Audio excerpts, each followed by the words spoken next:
안녕하세요. 강원청소학원의 원장 김차입니다. 만나서 반갑습니다. 요즘 많이 힘드시죠? 코로나 때문에도 힘들고 우리 학생들 진학과 관련된 고민 때문에 힘들고 그럼에도 우리는 이 길, 대학 진학이라고 하는 이 길에 다시 섰으며 이제 재수라고 하는 부분에 있어서 결심을 한 상태 또는 정시의 결과에 따라서 재수를 할지 모르는 그런 상황에 와 있습니다. 그리고 오늘 설명회는 그런 상황에서 판단을 도와드릴 수 있는 정보 제공해 드리는 시간입니다. 원래 설명회는 현장에서 여러분들 직접 만나 뵙고 말씀 나누는 것이 관례이긴 하나 아직은 코로나 관련된 염려, 안전에 대한 걱정 때문에 대면 아닌 비대면으로 진행되는 점 널리 양해를 구하겠습니다. 설명회 시작하겠습니다. 처음으로 말씀드릴 내용은 2022학년도 입시 쟁점, 이슈와 관련된 주된 화두 몇 가지를 끄집어내서 말씀을 나누겠습니다. 물론 뒤쪽에 저희 강북청소학원에 대한 자세한 말씀을 드리겠지만 일단 짚어볼 부분, 입시 쟁점입니다. 자, 입시 쟁점의 첫 번째로 뽑은 내용이 이겁니다. 저희가 수능을 준비하는 데 있어서 국어, 수학, 영어는 주된 과목입니다. 그리고 탐구 외에 나머지 여러 과목들이 있긴 하지만 이 주된 과목에 있어서 평가원이 도대체 어떻게 경향을 유지하고 있고 또는 바꾸고 있고 이에 대한 상황을 정확히 인지하셔야 됩니다. 그래야 내가 몇 점에서 출발하든지 간에 국어, 수학, 영어 점수 조합을 했을 때 총합 그리고 나중에 탐구, 기타 과목들을 묶었을 때의 나의 가장 경쟁력 있는 과목이 무엇이고 또는 약한 과목이 무엇이고 어떻게 공략해야 되는지에 대한 전략적인 위치 잡기, 즉 포지셔닝을 할 수 있을 겁니다. 그래서 오늘은 우선적으로 국수형에 대한 출제 기조를 보겠습니다. 자, 3년간의 출제 기간을 살펴보게 되면 원점수와 표준점수라고 하는 거 일단 이해를 돕기 위해서 말씀드리자면 원점수는 시험 보고 나서의 원래 점수입니다. 통상 얘기하는 100점 만점의 그 점수입니다. 자, 그리고 표준점수, 붉은색으로 표시된 표준점수라고 하는 것은 대학에서 원래 점수라고 하는 그것 단순하게 반영하는 게 아니고요. 이 친구의 상대적인 위치를 보는 거예요. 쉽게 말씀드리게 되면 어려운 과목, 쉬운 과목 난이도가 다르지 않습니까? 그러면 그 난이도를 반영해서 대학에서 뽑기 위해서 변환한 점수 그게 표준 점수입니다. 그 난이도의 그러면 위치는 어떻게 이해할 수 있느냐? 150, 140, 130 많이 볼 겁니다. 130 근처로 가거나 130을 돌파해서 120대로 내려오면 굉장히 쉬운 시험이라고 이해하시면 됩니다. 반대로 140 향해서 가거나 140을 넘어서게 되면 어렵다고 이해하시면 됩니다. 특히 140을 넘어서면 굉장히 어려운 시험입니다. 자, 그러면 국어의 경우에 2019학년도는 어떻게 출제됐냐면 만점 기준으로 150점을 줬어요. 국악스러울 만큼 어렵다고 이해하시면 됩니다. 못 풉니다 이거. 그렇기 때문에 출제하면 안 될 정도로 어렵다라고 얘기하는 겁니다. 왜냐? 이 정도의 표준 점수라 그러면 다른 과목을 잘 못 봐도 눌러버릴 수 있는 힘이 생긴 거예요. 다시 말해서 국어만 유난히 잘 본 친구가 혜택을 보는 시험이 돼버린 거죠. 그렇게는 내면 안 되는 거거든요. 그래서 평가원이 150이라고 하는 만점이 나왔던 이 상황, 만점 표준점수 150에서 재작년에 140으로 내리지 않습니까? 그래도 여전히 어려운 거예요. 작년에는요 144입니다. 더 어려워졌죠? 희한한 현상은 이겁니다. 독서가 어렵다고 하던데 그 독서의 지문이 줄어들었다고 하던데 그리고 풀만 하던데 왜 144로 더 올라갔습니까? 난이도는 두 가지로 이해하시면 됩니다. 첫 번째 난이도는 말 그대로 문제를 풀이할 능력이 있느냐 없느냐입니다. 두 번째는 문제를 풀긴 푸는데 사용하는 시간을 얼마나 소진하느냐. 더 많이 소진하면 어려운 시험입니다. 평가원은 지금 최상 난이도의 킬러 문항의 난이도는 낮추고 있습니다. 즉 절대 난이도 낮추고 있고요. 그러나 다른 쪽의 난이도, 두 번째 난이도라고 말씀드리지 않습니까? 사용하는 시간을 더 많이 쓰도록 만드는 문항으로 넘어가고 있어요. 이번에 화제 그러지 않습니까? 화제는 원래 쉬웠지 않습니까? 근데 쉬워요. 시간이 많이 든다는 거죠. 그럼 다른 과목에 영향을 미치게 됩니다. 자, 국어는 그래서 결론적으로 어려웠으며 여전히 어렵다 라고 하는 거 이해하시면 되고요. 수학 가형과 나형 살펴보겠습니다. 가형의 경우에 3년 전에 130을 줬죠, 만점이. 그리고 재작년에 134, 그리고 작년에 137입니다.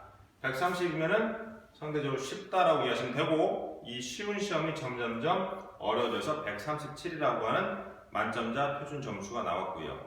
나형의 경우에는 3년 전에 139였습니다. 그리고 재작년에 149. 굉장히 어려워진 거죠. 못 풀 만큼 어려운 겁니다. 그리고 작년도에 137로 여전히 어려운 시험으로 자리매김하고 있습니다. 국어 수학 쉽습니까? 어렵습니까? 어렵습니다. 자, 그 다음 영어 살펴볼 건데요. 영어는 독특합니다. 영어는 표준 점수로 계산하지 않고요. 등급으로 계산합니다. 그리고 등급 간의 그 차이를 가지고 감점 또는 가점 이렇게 해서 들어가게 되는데, 자, 만점자가 중요합니다. 그래서 만점자는 1등급, 90점대는 우리가 만점자라고 합니다. 자, 그러면 이 비율이 어떻게 바뀌었냐면 2019년도 9학년도를 보시게 되면 5.3%가 만점자였고요. 90점 이상. 재작년엔 7.43%. 평가원이 원하는 수치가 이 정도입니다. 7.5% 내외에서 1등급 만점자 숫자를 확보하려고 한 겁니다. 왜냐고요? 영어는 절대평가로 바뀌지 않습니까? 상대평가에서 보통 1등급은 4% 이내로 들어오거든요. 그러니까 절대평가로 바뀐 영어도 이렇게 해서 예전과 비슷한 모양새가 아니라 한 7.5% 내외, 많으면 8%, 적으면 7% 정도로 해서 1등급의 비율, 즉 만점자 비율을 맞추려고 하는 거거든요. 자, 근데 작년에 대형 사고가 난 거죠. 12.66%입니다. 1등급이 무려 13% 가깝게 폭발해버린 거죠. 이유는 두 가지로 추정합니다. 첫 번째는 코로나와 관련돼서 학생들의 학습력이 다소 약해졌으니 난이도를 좀 조정해서 쉽게 내면 7.5% 내외로 나올 것 같다고 추정하고 냈겠죠. 두 번째 변수는 뭐였냐면 코로나와 관련된 이슈입니다. 또 결시생이 엄청 늘었어요. 자, 그러다 보니까 비율에 영향을 미치게 되죠. 12.66%입니다. 자, 여기서 중요한 포인트는 이겁니다. 그러면 시험 문제를 쉽게 내서 결시생이 많아서 1등급 수가 확 올라갔다 그러면 80점대, 70점대는 왜 그러면 많이 올라가지 않았습니까? 잘 보세요. 2등급과 3등급이 이제 80점대, 70점대인데 작년에 비교해 보면 이 수치가 줄어들어요. 여기서 교훈은 한 가지입니다. 영어는 쉬우나 공부하는 학생은 많지가 않다. 자, 재수생은 수능에 올인하는 집단입니다. 학생부 기록은 바뀌지 않기 때문에 물론 수시 쓸 때 자소서 일부 손대거나 일부 항목을 손댈 수 있지만 대부분의 시간은 수능만 준비합니다. 그러니까 영어 공부할 시간이 많이 있고 국어 수학 공부할 시간이 많이 있고 탐구도 많이 공부할 수 있죠. 자, 그렇다면 여기서 공략할 포인트는 영어는 전략적인 과목을 삼으셔야 됩니다. 국어 수학 어렵다고 말씀드리지 않습니까? 영어는 쉽다고 말씀드리지 않습니까? 그럼 1등급 받으셔야죠. 원서 써보셔서 알겠지만 1등급 받은 거하고 3, 4등급하고는 차이가 엄청납니다. 그렇기 때문에 영어는 전략 과목을 삼으시고 초기부터 학습에 중앙부에 놓고 국어 수학만큼 많이 공부하셔야 됩니다. 자, 국수형에 대한 말씀 드렸고요. 두 번째는 국어 수학의 변경상이 발생했죠. 예전에 없던 현상입니다. 자, 국어라고 하는 과목은 예전에 화자문이라고 해서 독서문학 같이 묶어서 시험을 했지 않습니까? 지금은 독서문학은 공통과목 지정, 화법과 작문 또는 언어와 매체는 선택으로 바뀐 겁니다. 수학의 경우에는 수원, 수투가 문이과 구별 없이 공통으로 묶이고요. 학통, 미적, 기하 중에서 하나를 선택하는 선택 과목이 만들어졌습니다. 이미 예고했던 내용들이었겠죠. 자, 그리고 점수 배제는 어떻게 하느냐, 그리고 어떻게 선택을 해야 되느냐에 대한 고민이 있습니다. 일단 말씀드릴 것은 점수 배제과 관련된 얘기를 할게요. 공통 과목은 75 플러스 마이너스 1점이죠. 자, 이 얘기 무슨 말이냐면 아직은 이 점수가 확정되지 않았습니다. 그러니까 저희가 일단 75점 정도로만 말씀을 드릴게요. 바뀔 수 있습니다. 자, 국어 75점, 수학 75점, 점수 계산 이렇습니다. 국어나 수학을 쭉 시험을 치고 나서 예전처럼 표준 점수를 쭉 줄을 세울 겁니다. 자, 그 상태에서 곱하기 0.75라고 하는 가중치를 곱하는 거예요. 선택 과목은요, 뭘 선택을 했든지 이 값이 나올 텐데 여기에 표준 점수화 시켜서 그 값에 곱하기 0.25를 합니다. 그럼 둘이 합치게 되면은 1이 되니까 원래 점수라고 하는 거죠. 자, 그런데 곱하기 0.75 곱하기 0.25 공통 과목의 1점은 선택 과목 1점 곱하기 3배 힘이 있습니다. 당연히 이쪽을 굉장히 잘 하셔야 됩니다. 같은 점수가 아니라는 거예요. 공통 과목과 선택 과목의 점수는 같은 점수가 아닌 거예요. 그래서 그렇게 이해하시면 되고, 자, 두 번째, 그럼 뭘 선택해야 되느냐? 국어 볼게요. 화작하고 언어 매체 중에서 뭐가 유리하냐 나한테. 학생마다 다르죠. 자, 선택의 기준에 대해서는 각종 입시 채널이라든지 아니면 뭐 각종 연구소, 기타 여러 매체에서 보거나 들으셨을 겁니다. 제 주관적 견해를 말씀드릴 테니까 참고하셔서 그 모든 내용을 묶어서 판단하시면 좋을 것 같습니다. 화작과 언어 매체를 선택하는 기준서는 이렇습니다. 국어 잘 못하십니까? 화작하세요. 국어 잘하십니까? 언어 매체 하세요. 단순하지 않습니까? 이렇게 접근하지 마시고요. 국어, 수학, 영어, 탐구 전 과목을 봤을 때 국어에 내가 많은 시간을 투자할 수 있다. 그러면 언어 매체 하십니다. 즉 상위 자원, 최상위 자원 쪽이 학생들의 고민입니다. 그게 아니라 손댈 게 많다. 그러면 화작하시는 것이 안전합니다. 왜냐고요? 화법과 작문하고 언어 매체는 문법이 들어있는 거예요. 그러니까 공부할 내용이 대략 3배에서 4배쯤 된다고 보시면 됩니다. 자, 그러면 화작은 어렵진 않지만 왜 그럼 다 선택하지 않습니까? 이유가 있죠. 화작은 올해도 봤지만 작년에도 시험 봤지만 이게 생각보다 시간이 많이 걸립니다. 맞추는데 시간이 많이 걸린다는 거예요. 그러니까 확률사 보게 되면 언어 문법을 5문제를 포함하는 언어 매체는 학습량만 꽉 차 있게 되면 틀릴 확률이 적어지게 되고 빠른 속도로 풀 확률이 높아집니다. 물론 이 기준은 이전 출제됐던 기출문제를 보면서 말씀드리는 거예요. 그러니까 화작과 언어 매체를 할 때 있어서 학습량은 언어 매체가 많긴 하지만 독서, 문학에 사용할 시간을 더 확보할 수 있겠다라고 추정하는 거죠. 물론 추정입니다. 왜? 올해 6평과 9평 시험을 안 봤으니까 예전의 기출문제를 보면 언어 매체를 선택했을 때는 빠른 속도로 정확하게 풀고 독서, 문학 쪽으로 넘어올 수 있겠다고 판단하는 거죠. 문학 개수가 33문항이면 예전보다 4문항이 늘어나는 거예요. 그리고 얘가 곱하기 3배수 힘이 있다고요. 이 둘의 점수 차이는 별로 안 나요. 난이도와 상관없어요. 왜냐? 평가는 이 두 과목을 갈라놨는데 어느 과목을 선택한 게 유리하다라고 결과가 나와버리면 굉장히 복잡해집니다. 그래서 평가원은 그래서 이 두 과목의 차이를 없애기 위한 보정값이라고 하는 걸 만듭니다. 그 규칙은 이미 공개가 됐고요. 난이도와 상관없이 이 둘의 점수 차이는 별로 안 나게 할 겁니다. 자, 국어 이제 선택 과목에 대한 기준 이해되시나요? 정리해드리겠습니다. 공부할 게 많다. 그냥 화작하세요. 공부할 게 별로 없고 국어에 많은 시간을 투입할 수 있다. 언어 매체 하십시오. 예외가 있습니다. 저는 전체적으로 할 게 많긴 하나 작년도 기준으로 문법은 틀린 적이 없다. 언어 매체 하세요. 그런 친구 일부 있습니다. 4등급이든 상관없어요. 그거는 문법을 다 맞추니까 그 친구 이미 다 공부가 되어 있는 거 아닙니까? 그때 언어 매체 해도 됩니다. 그건 예외고 대부분의 경우라 그러면 아까 말씀드린 현재 전 과목의 총합의 위치가 낮으면 낮을수록 화작으로, 높으면 높을수록 언어 매체 권장드립니다. 수학 볼게요. 수학은 활동 미적 기하가 있습니다. 문과 학생들 활동하시면 됩니다. 예외가 있는 경우가 있는데 극소수예요. 아주 극상위권에 붙는 점수의 경우에 예외적으로 미적이나 기하 갈 수 있습니다. 문과도. 자, 그렇지만 일단은 활동을 한다 생각하시면 됩니다. 공부량이 너무 차이 많이 납니다. 자, 그 다음에 이과 학생들은 미적 기하 중에서 고르거나 활동까지도 고를 수 있습니다. 근데 일단 활동을 빼게 돼요. 왜냐하면 우리가 재수를 할 때 서울의 주요 대학 가고 싶어 하지 않습니까? 지역에 있는 대학을 가기 위해서 재수 출발한 친구는 거의 없어요. 자, 그런데 서울의 주요 대학들은 미적과 기하를 지정합니다. 지정하지 않은 대학이 몇 개 있어요. 여대 일부하고 외곽에 있는 대학. 근데 그 대학의 레벨이 낮습니다. 그 대학 가기 위해서 목표로 해서 재수하지 않습니다. 그러니까 이과 학생들은 미적, 기하 중에 하나를 선택하게 되는데 미적, 기하 뭘 골라야 됩니까? 미적의 경우라면 이미 내가 미적을 공부했던 친구라 그러면 미적 하시면 돼요. 내가 이미 기하를 공부했다 그러면 기하 하시면 돼요. 그래서 재수생들은 대부분 미적합니다. 그리고 재학생, 고3 학생은 기하를 하게 돼요. 우리 재수생들은 기억이 잘 나지도 않아요. 그리고 본 적도 없어요. 한 2년 전에 봤을 겁니다. 3년 전에 보거나. 그렇기 때문에 기하를 잘 안 하게 됩니다. 예외가 있습니다. 미적과 기하 둘 다 잘 모르겠다. 즉 베이스가 너무 없다는 거죠. 그런 친구라 그러면 기하를 권장드립니다. 왜냐고요? 기하는 어렵습니다.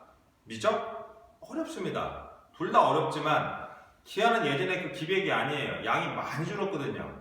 그러니까 둘 다 어렵긴 하지만 노베이스라 그러면 엄청나게 많은 양의 미적보다는 차라리 기하를 하는 것이 점수 따올 확률이 높습니다. 자, 이해되셨죠? 정리해드립니다. 미적했던 친구 미적하세요. 기하했던 친구 기하하세요.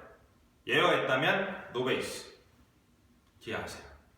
물론 이건 제 주관적 견해이기 때문에 최종 판단은 여러분들이 하시면 됩니다. 자, 그러면 국어 수학에 대한 변경사항과 그 다음에 선택 과목에 대한 얘기, 선정 기준 얘기까지 말씀드렸습니다. 자, 다음으로 볼 내용은 정시 인원 증가. 우리 재수생들 너무 반가운 소식입니다. 예전에 여러 가지 사건들이 있었지만 어쨌거나 결론적으로는 정시 인원이 대폭 증가합니다. 구체적인 숫자를 보겠습니다. 자, 전년도에 2022 전형 계획안 기준으로 말씀드리게 되면 우리가 대학에 가는 방법이 여러 가지 있지만 크게 5쪽으로 나눠볼게요. 수시와 정시라고 하는 거 이렇게 분할해서 볼 수 있지만 교과라고 무조건 다 수시는 아닙니다. 어쨌거나 교과, 종합, 논술, 실기 이 부분 대부분이 이쪽이 수시죠. 그리고 수능이라고 하는 것은 수능 위주의 전형이라는 뜻입니다. 자, 그러면 어떻게 바뀌나 보겠습니다. 교과 전형의 경우에는요, 전년도에 8.1%에서 12.2%로 증가합니다. 종합 전형은요, 학생부 종합입니다. 대폭 줄어들어요. 논술은요, 일부 줄어들어서 9.7%, 실기는요, 절반 가까이 줄어듭니다. 3.8%. 이 빠진 게 다 어디로 갔겠습니까? 수능 위주의 전형으로 넘어온 거예요. 이게 39.2%입니다. 그런데 이거는 정시 인원 얘기고요. 수시에서 넘어오는 2월 인원은 안 들어간 거 아닙니까? 그래서 2월 인원까지 포함하게 되면 수능 위주의 전형, 즉 정시라고 하는 것은 40%라고 한 말이 그래서 나온 겁니다.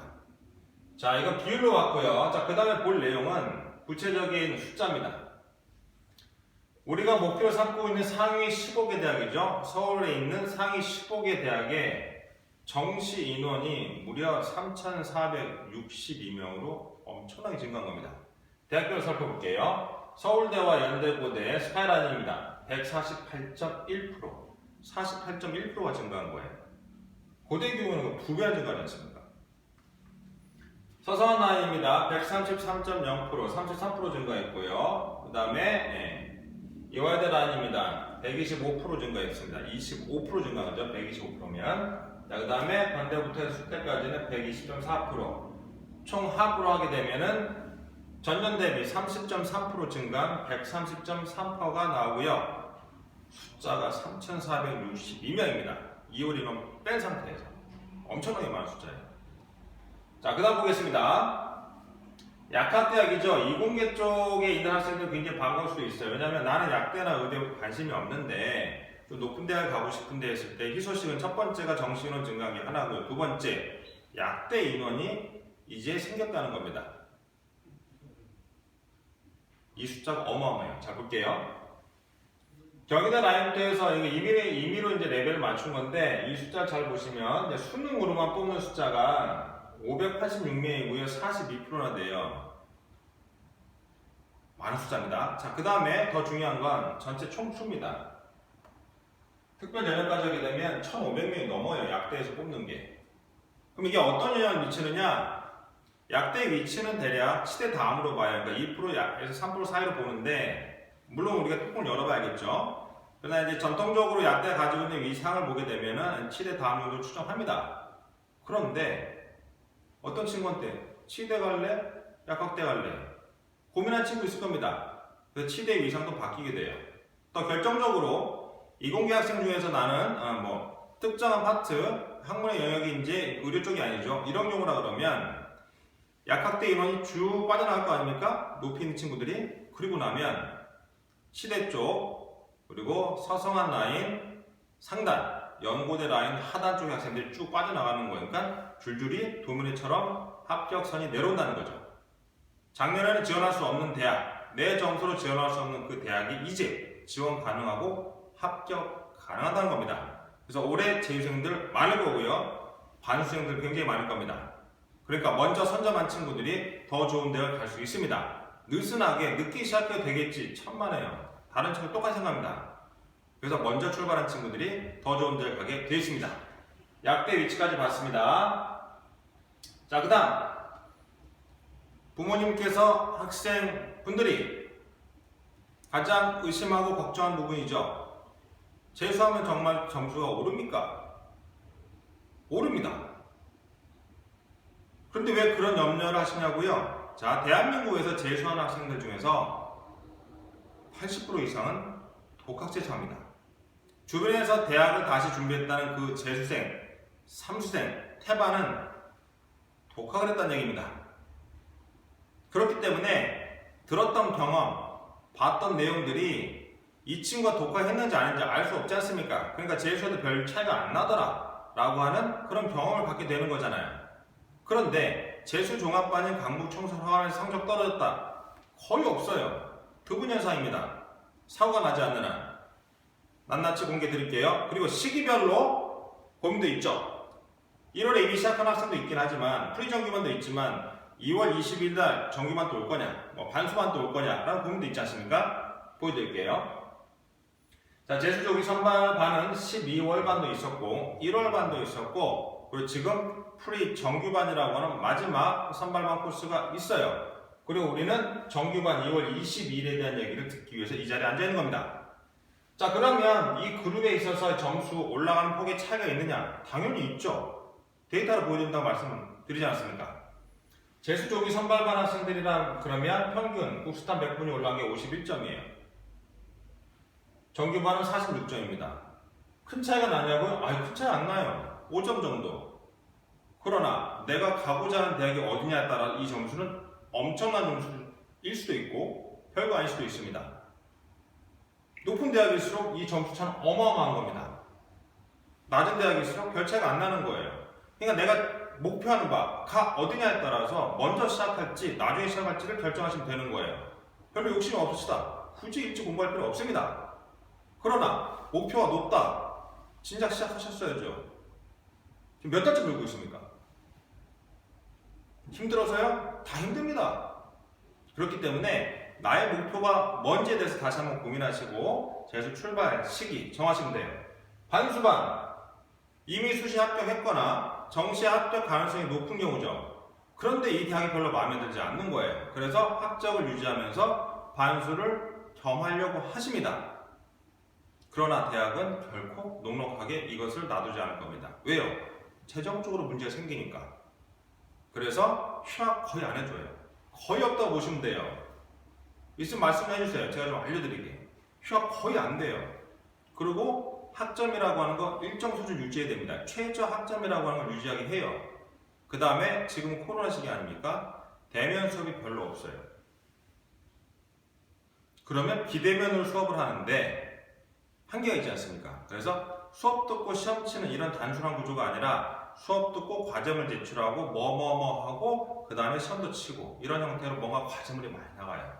즉 학적을 유지하려고 그러면 뭔가 할 게 많다는 거죠. 처음 출발할 때 그냥 걸어만 두고 대충 해서 점수 안 받아도 돼 하지만 이게 사람 마음이 좀 그렇지 않아요.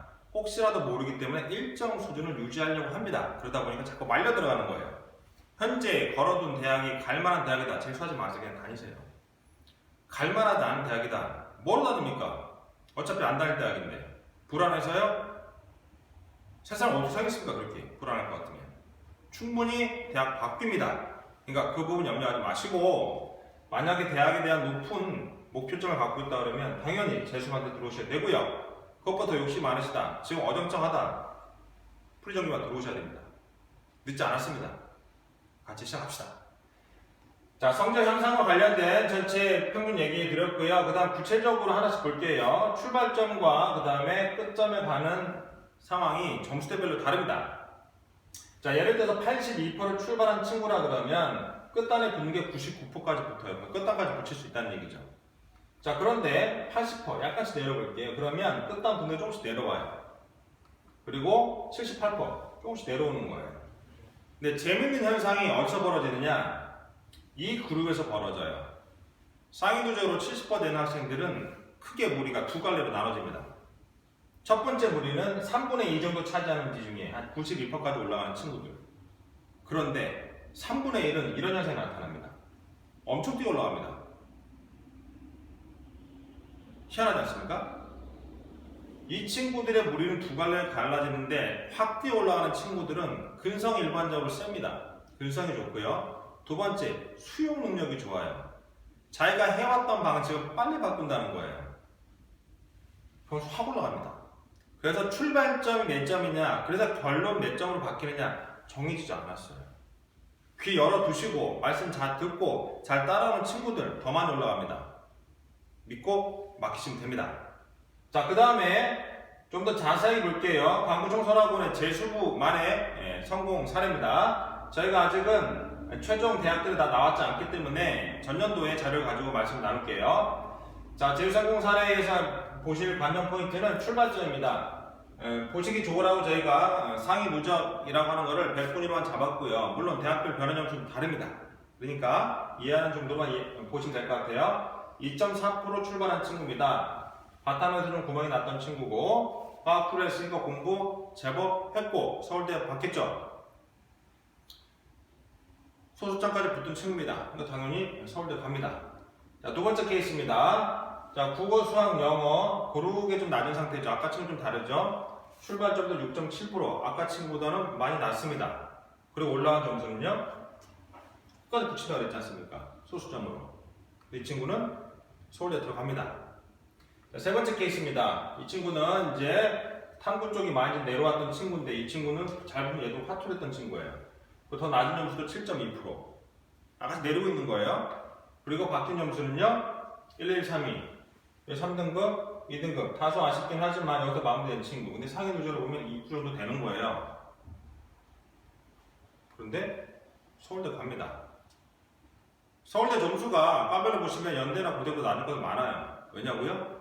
투과목이잖아요. 이론 작으니까. 그러니까 이제 이렇게 잡히는 겁니다. 자, 그 다음에 다음 친구는 이제 2.5% 출발한 친구입니다. 화투했고요. 0.35까지 붙은 친구입니다. 그리고 이 친구는 의대까지 가요. 의대 준비한 친구 많죠?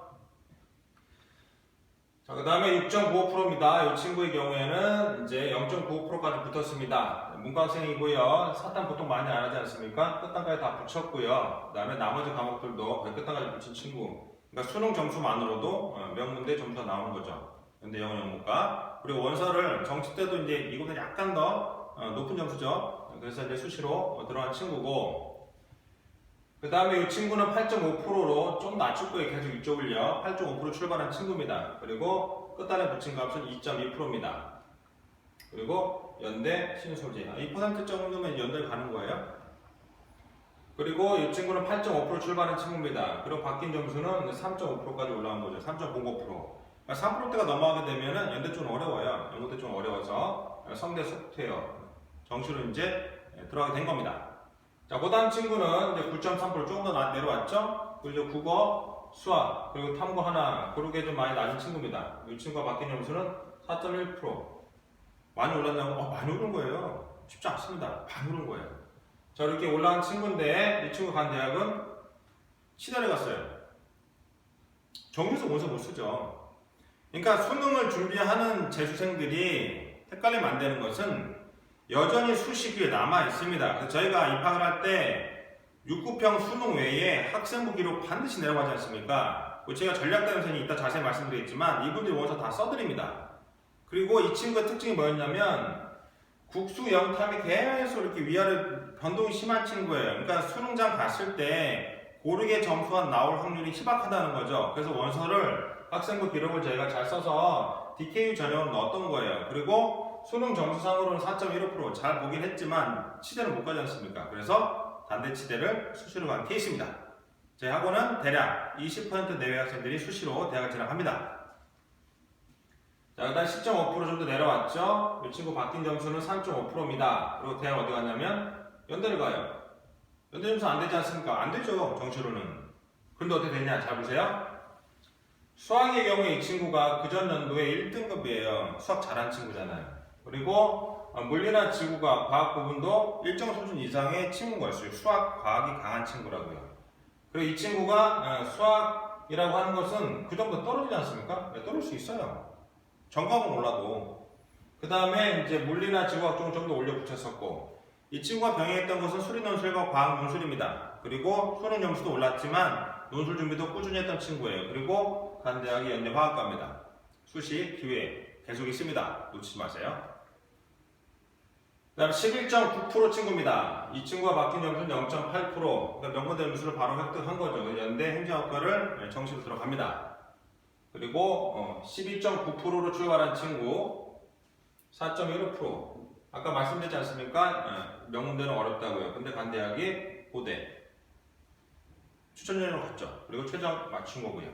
물론 최저 맞췄다고 무조건 다 합격하지 않지만 맞추기 쉽지 않아요. 그래서 고대 추천 전형으로 해서 고대를 들어간 케이스입니다. 그 다음 볼 친구는 고민 많이 되는 점수입니다. 한 과목만 멀쩡하고 나머지 다 깨지고 뭐 공부했을 때 바뀌겠냐라고 하는 염려가 많은 점수대죠. 상위 누적하면 32%입니다. 뭐 이걸로는 이제 경기권도 못 들어와요. 자, 그런데 이 친구가 바뀐 점수는 1.11%. 이제 많이 올랐죠. 연대 바로 들어가고요. 자, 마지막으로 볼 친구입니다. 이 친구 잘 보시면 9월 평가원 점수가 있어요. 수능을 보지 않은 친구예요. 원래 이 점 76, 5, 6 하게 되면 유시험 전형 아닙니까? 잘 안 받는 점수예요. 자, 그럼에도 이 친구를 제가 입학을 허용했던 이유는 이제 과거 나왔던 친구였어요. 그러니까 과거라고 하는 것은 수능 준비 안 해요. 대부분 수시로 다 가니까. 그리고 나서 이 친구가 수시가 안 돼서 다시 재수하게 된 케이스예요. 그러다 보니까 점수가 얼마나 올랐느냐? 78%에서 30%면 엄청나게 오른 거죠. 그래서 대학을 어디 가겠습니까? 원서 쓰기는 어렵죠.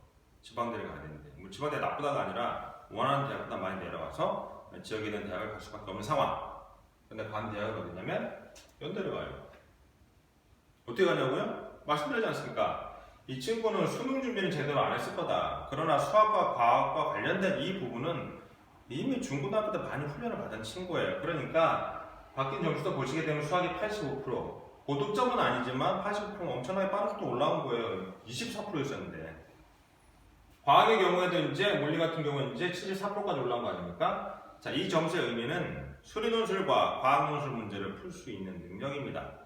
연대는 최저학력이 없습니다. 그렇기 때문에 연대 도시공학과에 수시로 합격한 케이스입니다. 강원청설학원의 재수구 성공 사례까지 살펴봤습니다. 점수 오릅니다. 염려하지 마시고 학업 프로그램 잘 따라오시면 됩니다. 자, 그 다음에 재수의 방식을 고민할 겁니다. 그리고 이 재수의 방식을 선택을 하는 데서 유의할 점 알려드릴 테니까 잘 참고해서 선택하시면 될 것 같습니다. 학생들의 경우라면 이제 하고 싶은 공부 당연히 이렇게 하겠죠. 그리고 부모님의 경우라면 야, 점수가 오르는 이런 공부를 해야지라는 해야 하는 공부. 그래서 가정 안에서 다툼이 많을 겁니다. 학생은 왼쪽을, 부모님은 오른쪽을 원하십니까? 그렇죠? 자, 그런데 부모님이 귀 기울여야 될 내용은 이겁니다. 왜 이 학생은 혼자서 독학재수 또는 인강 중심으로 아니면 단과 한두 개를 듣고 이런 형태로 할까를 이해하셔야 됩니다. 우리 학생들의 경우라면 대부분이죠. 이미 대학 간 친구 말고 재수를 결심하는 우리 학생의 경우라 그러면 제대로 뭘 해본 기분이 안 들어요. 찜찜한 거예요. 억울한 겁니다. 학원도 다니고 학교 수업도 따라가고 이것저것 다 하고 그 다음에 그 없는 시간 쪼개가지고 수능 준비도 해봤지만 뭐 제대로 한 게 없는 거예요. 보통 단과 학원을 많이 들었던 친구의 경우라면 이런 경우에요. 단과 수업이라고 하는 게 적지가 않아요. 과제물이 엄청나거든요. 그걸 다 소화하는 것 자체가 쉽지 않으니까 잠도 잘 못 잡니다. 그 상태에서 꾸역꾸역 따라간 거예요. 소화도 못하고. 그러니까 치이는 거죠. 학교 수업들도 마찬가지 아닙니까? 나한테 안 맞아 이 수업이. 그러니까 억지로 들어가서 자원을 졸거나 이런 거 아닙니까? 그러니까 내가 하고 싶은 공부 제대로 해야겠다는 생각이 들어요. 재수 결정의 제1 원인은 제대로 해본 게 없어서 억울하다는 겁니다. 마음껏 공부하고 후회하지 않고 싶다는 거예요. 특정 대학의 목적이 아니라. 그걸 잘 이해해 주셔야 돼요. 자, 그럼 왜 그런 현상이 벌어지는지를 이해하신다면 그 다음에 이 친구가 적합한 프로그램이 무엇인지를 찾는데 부모님이 좀 도와주셔야 됩니다. 자, 독학을 해도 상관이 없긴 하지만 독학을 하는 친구들 잘 들으세요. 수능을 우리가 준비할 때 2년, 3년 준비하지 않습니다. 딱 1년만 준비하는 거 아닙니까?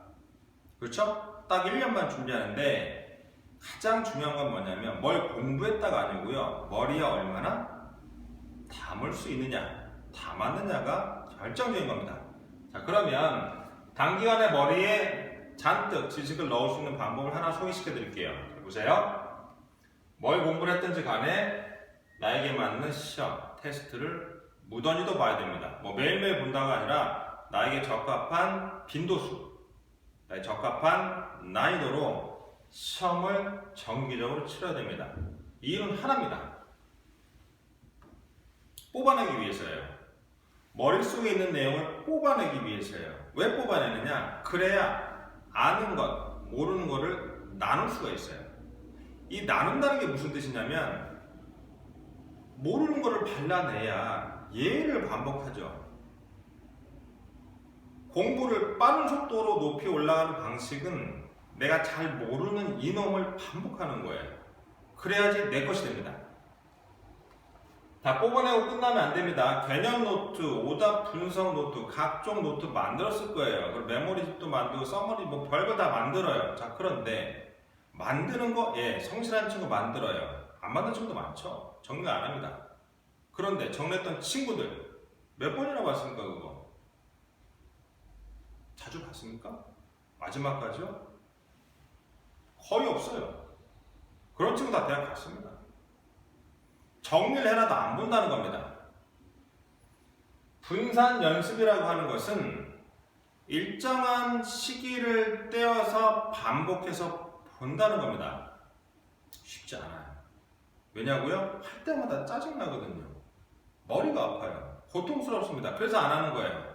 게을러서 안 하는 게 아니에요. 부모님 보시기에 그렇게 하는 게 좋다는 거 아시지 않습니까? 왜 안 하냐고요? 힘들어 한다고요.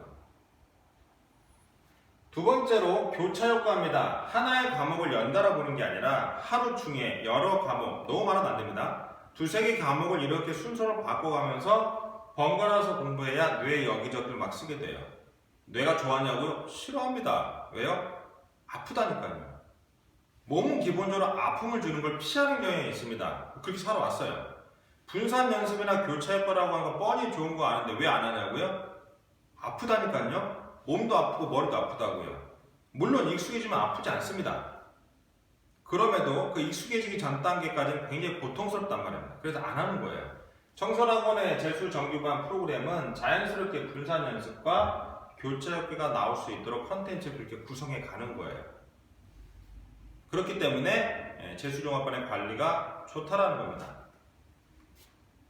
어렵게 공부해야 기억력이 향상됩니다.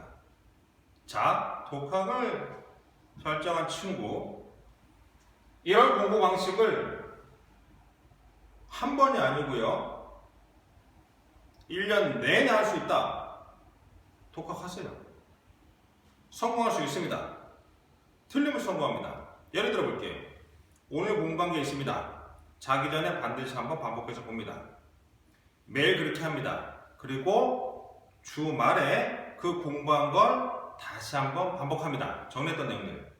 그러니까 월요일날 출발했던 이놈은 첫날, 그날 한번 했죠? 주말에 한번 했죠? 그러니까 일주일에 2번 반복합니다. 그 다음 주에는 다시 월요일부터 정리합니다. 그리고 주말에 반복합니다. 단 그 전주 것까지 같이 묶어서 반복합니다. 첫 주 맨 처음 출발했던 것은 두 번째 주말 가게 되면 3번 반복하는 거죠. 이거 일주일 더 합니다. 세 번째 주에 반복해서 주말에 반복하되 앞에 2주간을 다시 했던 걸 묶어서 반복합니다. 그럼 3주 끝단에 가게 되면 처음 출발했던 것을 4번 반복하는 겁니다. 이렇게 공부해 봤습니까? 최소 4번 반복하셔야 돼요. 최소. 많이 한 친구 6번까지 합니다. 그게 분산 연습이고 교차 효과가 일어나는 겁니다. 그러면 뇌가 어떻게 반응하느냐? 뇌라고 하는 건 재밌습니다. 그렇게 자꾸 고통을 주게 되면 이것을 벗어날 방법을 찾아요. 그래서 하는 방식이 시냅스를 확 늘려요. 두 번째가 신경막이 있습니다. 미엘린이라고. 그 막 자체가 두꺼워져요. 정보가 이렇게 비트단위로 흐를 거 아닙니까? 새질 않아요. 쉽게 설명드리면 수도관이 아주 짱짱한 거예요. 그러니까 정보가 새지도 않고 빠르게 움직여요. 그러니까 머리가 좋아졌다는 느낌을 갖는 상황이 되는 거죠. 이거 1년 내내 반복하셔야 돼요. 엄청나게 점수 올라갑니다. 힘들어요. 혼자 하기 너무 힘들단 말이에요. 우리는 청년입니다. 두정엽이 아직 덜 발달될 때 있어요. 어른은 맞아요. 몸은 어른인데 합리적인 사고를 하고 있는 대뇌들이 많이 다 발달되어 있어요. 매우 합리적인 사고를 합니다. 그런데 휘청휘청하죠? 감정이 흔들리죠. 왜요? 두정엽이 덜 발달되어 있다고요. 한 30대 중반 돼야지 완성이 돼요. 그러하니 감정이 휩쓸리기 쉽고 확 놔버리기도 쉽다는 거죠. 그래서 누군가의 코칭을 받는 거예요. 누군가의 도움을 받는 겁니다. 그게 재수종합반의 관리 프로그램입니다. 그런데 혼자 이걸 할 수 있다? 하세요. 근데 주변에서 몇 명이나 봤습니까? 그렇게 할 수 있다. 다 대학 갔습니다. 본인이 거울 보고 다시 한번 생각해 보세요. 할 수 있나? 안 될 겁니다. 할 수 있다? 하시라니까요. 아니면 대학의 목표가 높지 않다? 하셔도 돼요. 그렇게 힘들게 공부할 필요 없습니다. 그러나 재수를 결정했고 일정 수준의 이상, 단순히 서울에 들어오는 게 아니라 서울 안에서 최소한 어느 대학이라고 하는 그런 목표를 갖고 있다 그러면 어려운 방식 선택하셔야 됩니다. 그게 본인이 가고자 하는 길에 적합하다면. 자, 기하학년 한수번까지 말씀드렸고요. 그래서 절대 하면 안 되는 것. 집에서 공부하시면 안 돼요. 집은 쉬는 공간, 자는 공간, 먹는 공간입니다. 집은 절대 안 돼요. 절대 안 돼요. 그리고 독서실에서 공부하고 싶다? 할 수 있습니다. 공공도서관 가세요. 차라리. 딴 짓은 안 합니다. 알겠죠? 자, 그 다음에 그런 말씀을 듣다 보니까 재수종합반 좋은 건 알 것 같다.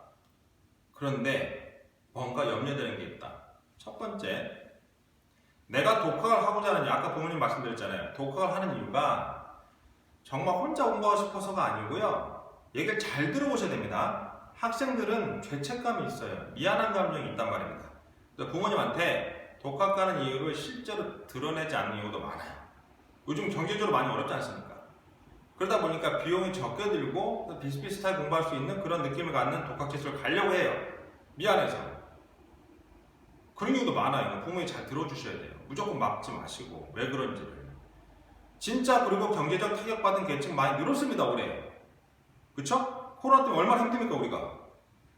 그래서 만약에 독학재수를 가는 이유가 경제적인 이유이고 실제 벌어진 사건이라 그러면 원장하고 면담 요청하세요. 제가 최대한 도와드릴게요.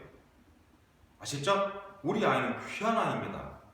얼마나 오랫동안 고이 길렀습니까? 그 학생들이 짧은 시간으로 그냥 막연하게 경제적인 염려 때문에 독학재수 한다. 그럼 막아주셔야 돼요. 부모님의 도움 필요합니다. 자, 그리고 왜 강북 청소년인가에 대한 설명을 낱낱이 공개할 건데, 학원 선택하실 때 보통 부모님들이 이렇게 선택하세요. 옆집 아이가 대학 갔으니까 그 학원 다니면서 그래서 왔다. 그렇게 접근하시면 안 됩니다. 굉장히 어려운 결정하신 거고요. 인생을 바꿀 수 있는 귀한 결정을 하시는 거예요. 집 한 채를 살 때도 얼마나 많은 데이터를 열어보고 발걸음 다 다니면서 확인하십니까?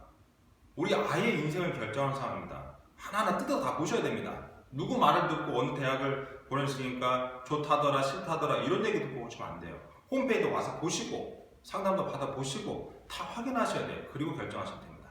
자, 북부 지역은 메이저 재수 종합반은 이제 2개 남았습니다.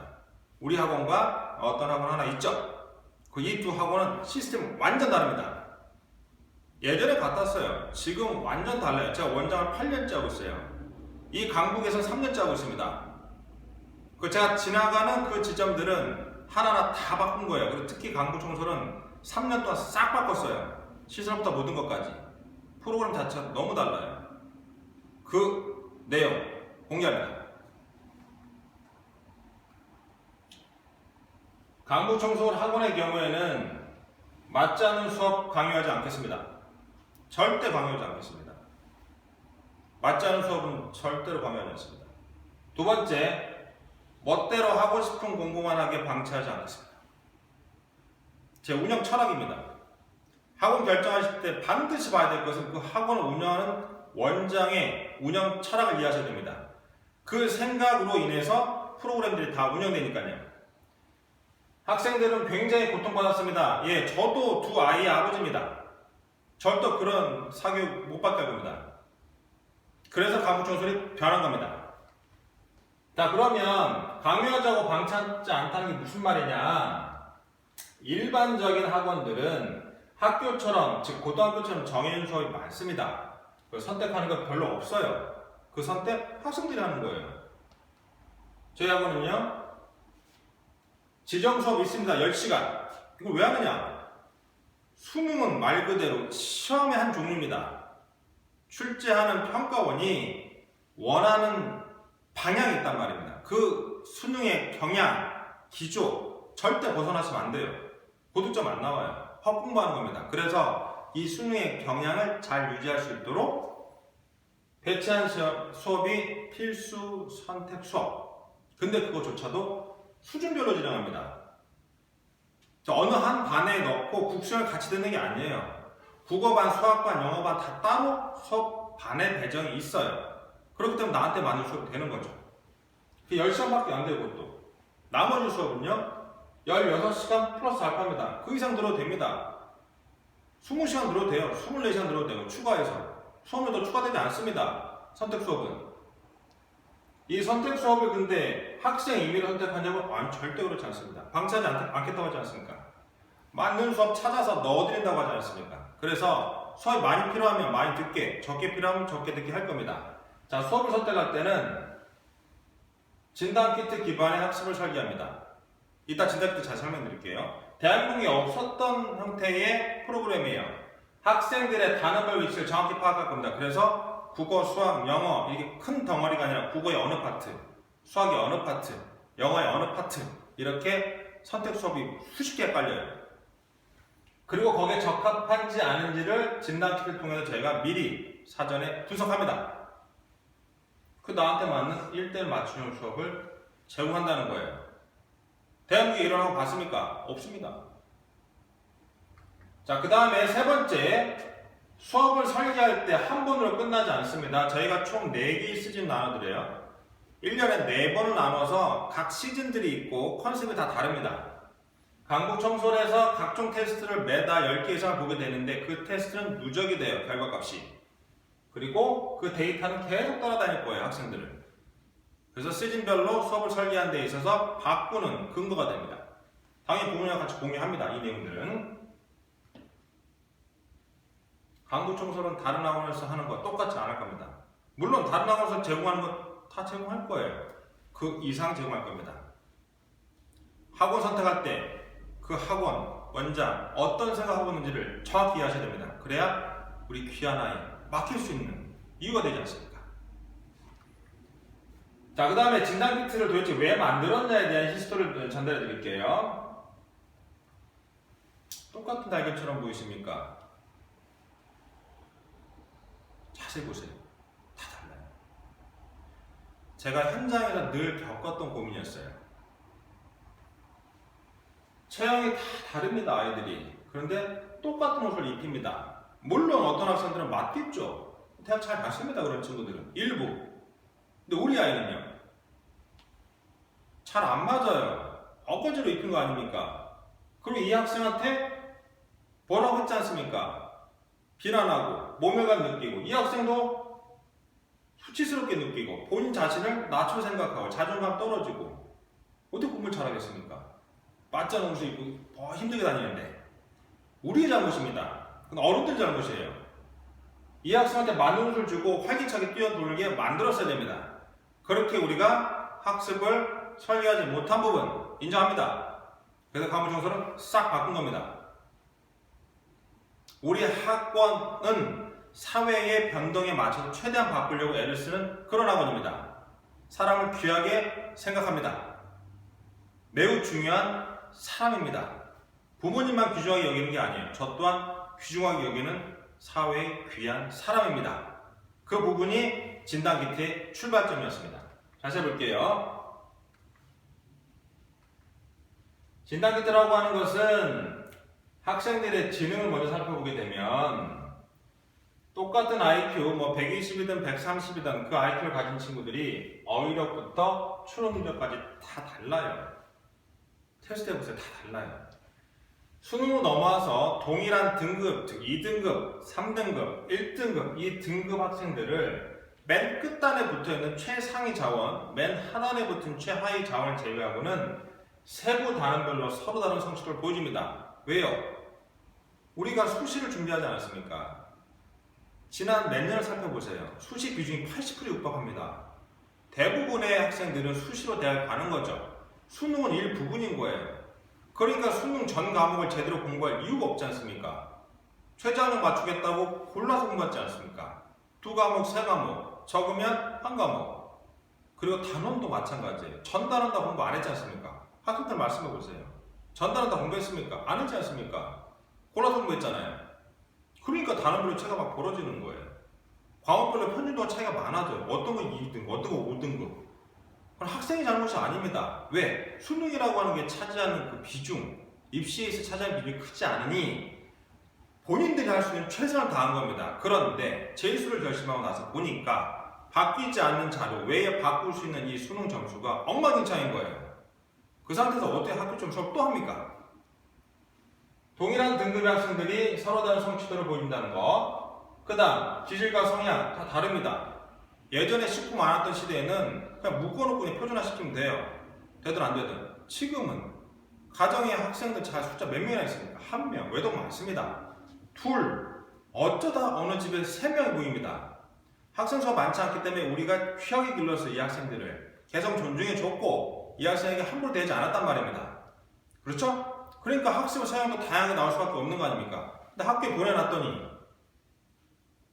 학교의 시스템은 그 정도의 사회 변화를 따라오지 못하고 있었던 겁니다. 그러다 보니까 어떤 일이 벌어지느냐? 표준화된 교육체계에 적응하기 어려워하죠. 우리 학생의 잘못이 아닙니다. 이거 진짜 어른들의 잘못입니다. 그래서 그럼 뭘 어떻게 되느냐? 수능으로 보면 이런 현상이 벌어진다는 얘기죠. 단원별로 위치가 다 다른 거예요. 3등급 학생 똑같은데 단원별로 위치가 서로 다르게 묶어놓고 어떻게 8시간 수업을 합니까? 공통으로 할 수 있는 수업이 있긴 하지만 세부적으로 들어가면 다 충돌 나거든요. 그래서 학생들이 수업을 안 들으려고 하는 거예요. 독학을 오는 이유 중에서 수업이 안 맞다 가장 큰 이유가 됩니다. 수업도 마찬가지예요. 지그재그거든요. 자, 이런 현상을 한 번만 본 게 아니라 매년 반복해서 보는데 점점점 이게 비율이 높아지고 있는 거예요. 그래서 고민을 하다가 뭘 만들었느냐? 단원별 위치를 보겠다는 진단 키트를 만들게 된 겁니다. 성향도 보게 되고요. 선생님과 상담을 통해서 세부적인 내용을 더 추가합니다. 그리고 나서 1대1 맞춤형 수업을 제가 처방해 드리고 한 번으로 끝나지 않고 계속해서 바뀌는 염색에 맞춰서 변동을 주는 거죠. 진단 키트를 좀 자세히 보겠습니다. 엘리메이트라고 하는 학습 성취도 진단은 단원별 위치를 보는 키트입니다. 수능 문제가 아니에요. 개념 문제 들어있고요. 예전에 수능 문제도 일부 들어있긴 하지만 대부분은 그런 형태의 문제들이 아니에요. 단원별 위치를 보는 거기 때문에. 그래서 단원별 성취도 보는 게 하나고요. 보는 두 종류가 있습니다. 첫 번째는 한 과목의 여러 영역, 국어 안에 문학, 독서, 화작 또는 문학, 독서, 언어 매체를 빠르게 보는 방식. 그리고 어떤 문제점이 발견이 되면 문학 안에서의 현대문학 이런 식으로 세부적으로 들어가서 그걸 뜯어서 보는 거예요. 그게 이제 정밀하게 보게 되는 의료원을 비교하면 CT, 왼쪽 건 엑스레이. 타입 A와 B로 나눠서 정밀한 진단해 드리겠습니다. 그리고 성향이라고 하는 거, LMT라고 하는 성향 진단 키트가 있는데 이거는 이미 이제 재작년, 작년을 통해서 보시면 알겠지만 한국에는 MBTI라든지 아니면 EBS 홈페이지 안에서 심리를 보는 모습들, 그 다음에 카카오 또 MLST 이렇게 해서 전통적인 방식의 여러 심리 진단 도구들이 있습니다. 그러나 재수를 준비하는 이 수험생 집단은 매우 독특합니다. 일반적인 성향 진단은 잘 안 보이는 것들이 속속이 발견됐어요. 작년에 여러 개 해봤지만 그래서 만든 게 MBTI입니다. 대한민국에 존재하지 않았습니다. 제가 개발해주고 있습니다. 학습 진단 키트. 저와 강부총플의 선생님들이 진단 키트 개발 주도했습니다. 대한민국에 존재하지 않았습니다. 그리고 강부총플 와서 제대로 진단 받으시고 좋은 성과 내길 바라겠습니다. 그러면 진단 키트를 하면 무조건 성적이 오르냐? 그렇지 않죠. 진단 키트는 말 그대로 진단만 하는 겁니다. 5등급을 1등급으로 바꿀 수 있는 지름길 보여드릴 거예요. 여러분들이 할 일은 그 길을 보여드렸으면 따라오셔야죠. 해야 할 일을 하셔야 됩니다. 그것 또한 다 알려드릴 테니까 와서 잘 진단받고 높은 대학 갑시다. 성향 진단은 16개로 쪼개지고요. 어떤 사고 특징 보여드릴 겁니다. 차표는 다 나와요. 해외 논문에서 이미 입증된 내용이고 중요한 건 이거죠. 자, 이런 특징이 있는데 어떻게 공부하는 패턴이 나오느냐 라고 하는 것은 저희가 이미 전년도에 굉장히 많은 학생들 대상으로 이 실험을 다 진행했고 사실 뭐 실험에는 좀 그렇긴 하지만 학생들 테스트는 한 거죠. 그리고 이제 이 성향과 관련돼서 그럼 우리가 어떤 식으로 코칭했을 때 학습 효과가 높은지에 대해서도 계속해서 현장에 경험을 다 놓인 겁니다. 그래서 학생들 오시게 되면 처음에 이런 진단키트 받으시고 안착하는데 큰 도움 받으실 겁니다. 진단키트 기반의 학습 설계는 어떻게 활용이 되느냐. 첫 번째 들어오시게 되면 공인성적표 제출합니다. 6급형 수능 학생부 기록 제출합니다. 그리고 이것은 아까 말씀드린 대로 필수 지정 수업, 필수 선택 수업의 배정 자료입니다. 국어 따로, 수학 따로, 영어 따로 각각 배정합니다. 이게 대학교랑 시스템 비슷해요. 고등학교랑 많이 달라요. 자, 그리고 나서 LMAT라든지 LNT라고 하는 진단키트 돌립니다. 그리고 나서 이 결과값을 바탕으로 선생님이 분석하시고 이 학생들의 설계를 진행합니다. 그래서 개인 프로필이 만들어집니다. 그리고 나면 내가 결정하는 시간표, 내가 결정하는데 담임 선생님과 같이 합니다. 단독 결정하신 게 아니에요. 수업과 강사 그리고 컨텐츠가 사전에 공개됩니다. 대학처럼 수강청 하는 거랑 비슷해요. 사전 정보를 내가 얻고 그 상태에서 고르는 거예요. 단 공인 성적표의 기록, 진단키트의 결과 값을 반영하셔야 됩니다. 그리고 공부를 할 때는 라이브러리. 대학과 비슷하다는 게 뭐냐면 자기 지정석이 있습니다. 6층에 또는 5층에. 그리고 수업이 있을 때만 이동해서 수업 듣는 거예요. 수업은 100분입니다. 성장 스토리라는 건 뭐냐면 한번 만들어진 이 프로그램이 끝까지 가는 애가 아니고요. 1년에 4번 바뀝니다. 그 사이사이에 각종 테스트, 진단키트 더 추가적으로 진행합니다. 입시와 관련된 거는 아까 수시 말씀드렸지만 원서 쓸 때 제가 다 해드리기 때문에 저희가 위임하시면 되고 생활관리 부분을 하고 이제 주치의 관리까지 제가 다 해드릴 테니까 학원에 위임하시면 됩니다. 믿고 맡길 수 있는 프로그램 다 준비되어 있습니다. 나만의 시간표에 대한 질문이 많이 나와서 이거 좀 설명드릴게요. 시간표 도대체 어떻게 짜는 거냐 말씀드릴게요. 보시면 자, 맨 위에 보시면 담임과 함께 설계하는 나만의 시간표로 되어 있지 않습니까? K타입 국어 강화라고 하는 형태로 시간표 샘플 하나 잡은 거예요.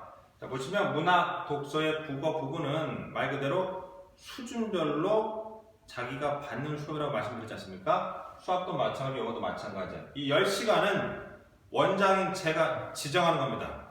수능 영향 벗어나지 마세요. 절대로 벗어나지 마세요. 시즌 1, 2, 6평 볼 때까지만 진행됩니다. 그 이후에는 다 해제될 거예요. 자, 그럼 나머지 많은 수업은 어떻게 해야 되느냐? 이거 다 뚫으면 안 됩니까? 뚫어도 돼요. 즉, 듣지 않아도 됩니다. 자격 조건만 되면. 그럼 성적표 보세요. 수업이 필요하지 않습니까? 그래서 필요한 수업에 대한 설계가 진행되는 거죠. 문과의 경우라면 확통할 거고 이과는 미적이랑 결합하겠죠. 물론 이과 일부 학생들 확통할 수 있습니다. 자, 그 다음에 한국수학 필요하냐? 1, 2등급이라는 필요 없습니다. 4, 5등급 필요하죠. 자율선택은 말 그대로 필요하면 듣고 필요 없으면 빼는 겁니다.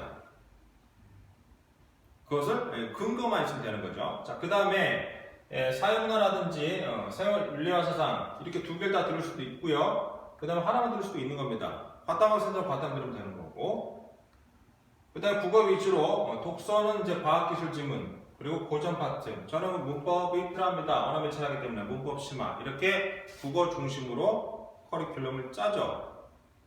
그 다음에 국어만 들으냐? 아닙니다. 수학도 더 추가할 수 있는 거예요. 여기 추가하는 거는 수강 비용이 더 들지 않아요. 기본 비용에 다 포함되는 거예요. 그러니까 저희 수강료 비싼 게 아니에요. 훨씬 더 경제적으로 수업을 들을 수 있는 구조란 말입니다. 그리고 수학2라고 하는 걸 잘 보시면 원래 수업이 있지 않습니까? 이 워크북은 개념은 잘 잡혀 있는데 문제풀이에 오류가 자꾸 나오는 학생들이 듣는 수업이에요. 그러니까 수학2라고 하는 이 부분 이따 다시 한번 설명드릴게요. 이렇게 워크북을 연결해서 도움받습니다. 논술은요 어떻게 합니까? 논술은 필요하면 들으시면 돼요. 단 이거는 수익자 부담으로 유료입니다. 야간에 개설되는 수업은 국어, 수학, 영어, 논술 다 있어요. 그 여기 선생님 다 대치도에서 강의하신 분들이에요. 좋은 선생님 다 모시고 와 있으니까 굳이 밖에 나와서 듣지 말라는 거죠. 이 안에 다 할 수 있다. 원하면 밖에 나와서 들을 수도 있죠. 그러나 이 안에 있는 거 확인해 보시고 괜찮으면 들으시면 됩니다. 필요 없으면 빼면 되죠. 교대 학생이 이게 들을 필요가 없지 않습니까? 필요하면 들을 수 있다는 얘기고. 나머지는요, 라이브러리에서 자기 자습. 그럼 이렇게만 다 짜는 거냐? 아니죠. 샘플 하나 아닙니까? 내 시간표는 다 할 수 있죠. 어떤 친구는 연소로 듣는 게 불편해서 떼서 들으면 되는 거예요. 자, 두 번째 시간표 볼게요. 수학 위주로 한번 짜볼게요. 자, 지정 수업은 똑같이 10시간입니다. 예외가 있는 친구가 의치서 우선 선발반 지정 수업 없습니다. 왜냐고요? 111이 아닙니까? 이 친구들은 수능 경향 벗어나지 않아요. 이미 수능 경향 기조 정확히 알고 있는 상태이기 때문에 고득점 나온 거 아닙니까? 그 친구는 지정 수업이 없어요. 단 이 중에서 뭐 수학 하나, 문학 하나 고를 수 있는 겁니다. 네, 그게 우선 선발반이 아닌 경우라 그러면 10시간 듣는 거고 우선 선발반 학생은 이 중에서 고를 수도 있는 겁니다. 아시겠죠? 자, 그 다음에 이과 학생들 미적분 안 하면 기하겠죠. 또는 확통하거나 탐구 2과목 또는 한 과목을 하게 될 겁니다. 물론 지금 사과탐 구별이 없기 때문에 사탐, 과탐 섞을 수 있긴 하지만 일단 과탐 2개를 든다고 가정하고 말씀드립니다. 네, 2개 과목을 선택하고 그 다음에 수학 위주로 짤 겁니다. 자, 이렇게 시간표 배열해서 뭐 이렇게 다르지 않습니까? 차트 알려드릴게요. 수학 1, 수학 2, 미적분, 진단키트 쭉 열어서 데이터 보면요. 성취도가 다 달라요. 그러니까 수학 1은 좀 잘한다고 가정해보면 좀 잘하는 과목의 경우는 심화, 위에서 끌어올리는 수업이 심화 수업이에요. 수학 2는 개념만 잡혔다고 아까 말씀드렸지 않습니까? 이 친구도 그렇다고 가정해보면 문제풀이가 필요한 워크북 수업을 연결해서 듣는 겁니다. 미적분의 경우라 그러면 이 친구가 개념도 약합니다 라고 가정합니다. 그러면 미적분 강화라고 하는 밑단을 받쳐주는 수업이에요. 그러니까 수업의 종류가 어떻게 되어 있냐면 원래 본 수업이 있고 위로 당기는 수업, 아래에서 밀어주는 수업, 좌우에서 보건해주는 3면으로 되어 있단 말이에요. 이렇게 선택 수업이 개설되어 있고 이 선택 수업을 잘 선택하지 못하니까 담임선생님이 같이 해주시는 거예요. 그러니까 다른 학원은 담임하고 너무 달라요. 이따 담임선생님 설명 다시 말씀드릴게요. 자, 그럼 이렇게만 듣느냐? 아니죠. 여기 한국사가 필요하면 들어갈 수 있는 거고 필요 없으니까 빠진 거 아닙니까? 국어 다 잘하지만 법 철학이 약할 수 있지 않습니까? 이공계 쪽 준비한 친구들 이거 많이 약하거든요. 이과계 친구들. 그러니까 이 부분이 나는 필요하다고 이거 하나 또 들을 수 있는 거고요. 더 들을 수도 있어요. 얼마든지. 그러나 무작정 많이 듣는 게 좋은 건 아니고 무작정 줄이는 게 좋은 건 아닙니다. 판단의 근거는 담임선생님이 같이 여러분하고 고민할 겁니다. 믿고 따라와 주세요. 자, 나머지 시간 뭐 수리논술이나 과학논술 저녁에 있을 수도 있고 자습을 합니다. 논술 수업은 저희가 3월부터 개방합니다. 그러니까 3월달부터 수리논술, 인문논술 진행하고요. 보통 과학논술은 4월달에 시작합니다. 자, 전략담임쌤 잠깐 말씀드렸던 이 부분의 동행수를 말씀드립니다. 우리 담임쌤들은 보통 학원의 담임쌤들하고는 완전 다른 분입니다. 학교의 담임쌤하고도 완전 달라요. 그 부분 정확히 인지하시고 들어오시면 좋겠습니다. 전략 담임쌤이라고 우리가 말씀드린 이 분들은 대입 설계를 하시는 전문가 집단입니다. 자, 그러면 비교해서 말씀드릴게요. 보통 우리가 담임선생이라고 그러면 강의하신 분들이죠. 그래서 강사 담임이라고 하는 분들이 일반적인 모습입니다. 그래서 북부지역에서도 다른 학원은 강의하신 분이 담임합니다. 그리고 다른 뭐 독학재수나 이런 학원 쪽에서는 직원분들이 담임하십니다. 뭐 이름을 담임이라고 안 쓰기도 하고 그냥 선생님, 매니저, 뭐 여러 이름을 쓰긴 하는데 우리 학원은 뭐가 다르냐? 학생만을 위한 서비스만 제공합니다. 그런데 수업하지 않아요. 할 시간이 없습니다. 행정잡무 없습니다. 어떤 학원처럼 화분에 물 주거나 뭐 형광등을 갈거나 뭐 청소하거나 물건 사러 가거나 이런 거 아예 안 하십니다. 오직 학습과 입시와 생활과 관련된 부분만 전담하시는 분이에요. 그러면 이분이 나를 1대1로 계속 케어해줄 수 있느냐? 본인은 어떻게 합니까? 여러분 같이 하지. 단 다른 학원보다는 훨씬 더 많이 케어를 받을 수 있습니다. 이건 확실합니다. 구조가 다르니까요. 시스템이 달라요. 그렇기 때문에 분명히 잘 느낍니다. 동시에 다닐 수 없으니까 차라리 잘 모를 뿐이지 분명히 다릅니다. 자, 이분들이 하는 내용 잠깐 볼게요. 예를 들어서 국어라고 하는 과목에 대해서 설계를 짜는 모습입니다. 이 학생의 특징을 먼저 살펴봅니다. 학생부 기록하고 공인성적, 진단키트 다 보겠죠. 상담도 하고 학생 특징을 확인하고 문제점 그리고 지도 방향에 대해서 파악을 합니다. 그 다음에는요 도면을 짜는 거예요. 건축하듯이 시즌 1의 이 친구를 어떻게 지도해야 되겠다. 그게 잘 보이지 않기 때문에 설명드릴게요. 수업 어떤 식으로 배정하고 선택한다. 국어학습은 순서대로 우선순위를 정해서 어떻게 공부하는 걸로 설계를 짠다. 선생님 단독 짜는 게 아니에요. 학생하고 같이 짜는 겁니다. 그리고 책은 우선적으로 봐야 될 것은 무엇을 하겠다. 라고 도면을 짜고 여기에 맞춰서 학생은 같이 공부를 맞춰주는 거예요. 패턴을. 거기에 시간표도 그러니까 거기에 맞춰서 시간표 짜주는 겁니다. 플래너에 이제 뭐 기록한 내용도 있지 않습니까? 이런 내용들이 제대로 들어갔는지도 확인하는 거죠. 그래서 이게 가장 중요한 작업 중에 하나인 거예요. 그럼 시즌이 넘어가면 내용이 바뀌겠죠. 수능까지입니다. 그러니까 이게 얼마나 많은 작업량이 필요하겠습니까? 이것만 하는 것도 아닌데. 근데 보통 하고는 너무 다르다 라고 하는 부분, 다른 담임 선생님하고는 비교하시면 안 됩니다. 자, 그 다음에 2월 정규반 넘어가기 전에 이 위치를 볼게요. 시즌제 잠깐 소개할 건데요. 아까 담임 선생님이 시즌별로 이제 설계 짜된다 그랬지 않습니까? 자, 프리 정규반은 이제 2월 8일날 2차 개강이 이제 진행이 되는 반이고, 설계 도면을 말씀드렸지만 이 시즌별로 하는 내용들이 다 달라요. 그러니까 이제 이 내용 잠깐 살펴볼게요. 시즌 1은 우리가 재수 정규반 시작입니다. 그 전은 프리 정규반이라 그래서 약점을 보고하는 프로그램이에요. 그렇기 때문에 요걸 하고 나서 넘어온 친구도 있고 이때 새로 들어온 친구도 있습니다. 프리 정규반 아주 고민한 친구라 그러면은 약점 보고할 수 있는 프로그램 홈페이지 자세히 보시면 됩니다. 자, 그 다음에 시즌 1 출발하기 전에 딱 10주 합니다. 수능에 대한 개념과 적용이고요. 10주 끝나고 나면 8주. 요 사이에 저희가 시험을 대략 25개 정도를 보게 돼요. 25종의 시험하고 진단 비트 한 번 더 봐요. 그래서 새로운 시험표가 나와요. 시즌 1과 2를 나누는 이유는 요 사이에 슬럼프 때문에 그렇습니다. 그리고 시즌 3은 약점 킬러 중심으로 구평 대비하는 거예요. 그전엔 6평 대비라 그러면 지금 9평 대비고, 컨셉도 개념의 완성까지가 6평이라 그러면 9평은 이제 내가 아직 못 채운 약점, 잘하는 부분에 대한 킬러 문항의 보완까지 했을 때 시즌 3 파이널로 마지막 10주 실전 문제 연습. 컨셉이 다 다르고 시험표 다 바뀝니다. 왜냐고요? 초음속 계속 바뀔 거 아닙니까? 거기에 맞춰서 설계도면도 달라지는 거죠. 자, 프리미엄 라이브러리 잠깐 설명해볼게요. 라이브러리는 저희 학원의 장점이죠. 굉장히 큰 장점이고요. 북부 지역에서 이 정도의 시스템을 갖고 있는 재수는 없습니다. 자, 그리고 이게 왜 좋은지에 대해서 잠깐 말씀드릴게요. 수업은 지금 이렇게 빡빡이 들어가지 않죠. 왜냐하면 비대면 또는 뭐 칸 띄우기 뭐 이런 여러 가지가 있기 때문에 예전 사진 가져왔고요. 지금 마스크 다 쓰고 칸도 다 벌려서 공부하고 있습니다. 자, 자습을 할 때의 이 부분 이제 학생들끼리 따로 모여서 공부하는 방식이고요. 6층하고 5층 따로 있습니다. 자, 라이브러리가 왜 중요한지 말씀드릴게요. 물론 지금은 3면이 다 막혀 있어요. 현재 2면이 아니고 3면 막혀 있고, 라이브러리는 저희 학원에서 운영하는 이 라이브러리 특징이 이렇습니다. 지정석이 기본적으로 있습니다. 그리고 학생들이 남녀가 분리가 됩니다. 그리고 체크하는 선생님들이 상주에 계시고 이분들이 계속 돌아다니실 거예요. 뭐 하시는지.